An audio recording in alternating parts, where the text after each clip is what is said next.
À peine nommé, le directeur général d'Air France KLM Benjamin Smith a vu le montant de sa rémunération critiqué. Un nouvel exemple des polémiques que suscitent régulièrement les salaires des grands patrons en France. Hausse de salaire généreuse, bonus exceptionnel, plan de stock options avantageux, bons d'achat d'actions à des conditions favorables, fortes indemnités de départ, parachute doré, ou primes de bienvenue, rappellent des principales polémiques de ces dernières années.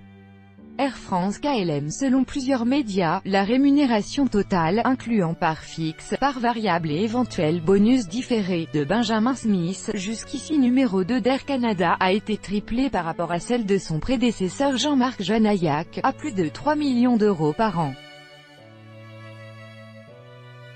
En 2017, le salaire fixe de Jean-Marc Janaillac s'élevait à 600 000 euros. L'intersyndicale d'Air France réclame d'origine français, supposant à la probable désignation du Canadien Ben Smith attendu aujourd'hui https://t.co/revocacced. Même son de cloche chez les syndicats comme FO.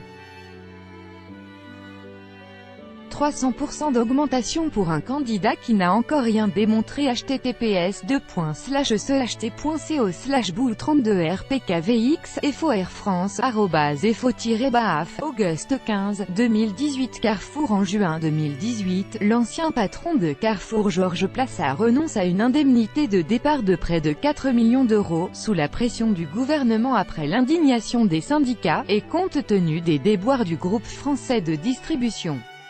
Les actionnaires du groupe avaient approuvé à 68% l'octroi à Georges Plassard d'une rémunération de 13,17 millions d'euros en 2017, qui comportait une indemnité de départ sous la forme d'un engagement de non-concurrence.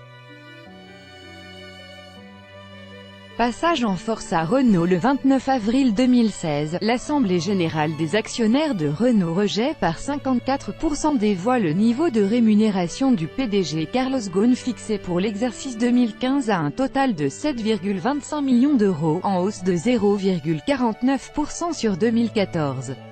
Mais ce vote n'est que consultatif et le conseil d'administration du groupe avalise le salaire de son patron en arguant de la qualité des résultats de l'année 2015. En février 2018, Carlos Ghosn accepte de baisser sa rémunération de 30%, une condition imposée par l'État afin qu'il lui apporte son soutien à sa reconduction pour un nouveau mandat de 4 ans. Doublement à PSA. Le 29 mars 2016, l'AG du groupe automobile PSA, marque Peugeot, Citroën, approuve à 76,53% le quasi-doublement du salaire du président du directoire, Carlos Tavares, à 5,24 millions d'euros, grâce à une part variable dopée par le redressement spectaculaire du groupe.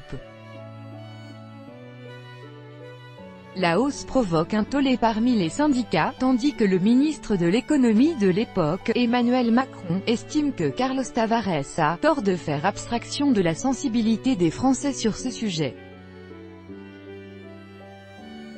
Parachute doré à Alcatel-Lucent. En août 2015, un parachute doré de 14 millions d'euros sur 3 ans est offert à Michel Combes par l'équipementier télécom Alcatel-Lucent à l'occasion de son départ pour la direction de Numéricable SFR. Après plusieurs jours de polémique, et sous la pression combinée du patronat, de l'autorité des marchés financiers (AMF) et du gouvernement, Alcatel-Lucent décide de réduire de près de moitié la prime.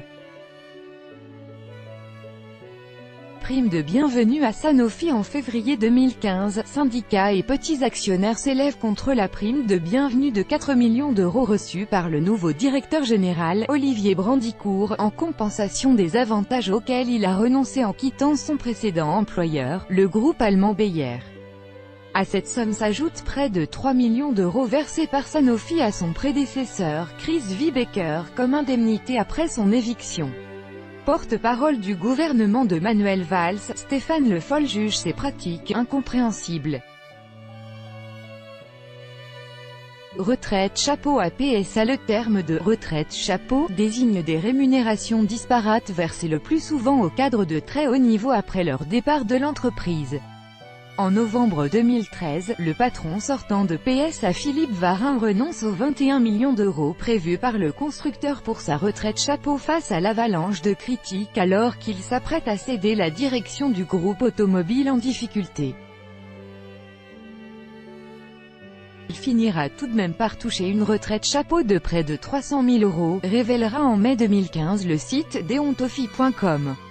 Stocks options à la Société Générale. En mars 2009, la banque annonce que ses 4 principaux dirigeants vont recevoir un total de 320 000 stocks options au titre de l'exercice 2008.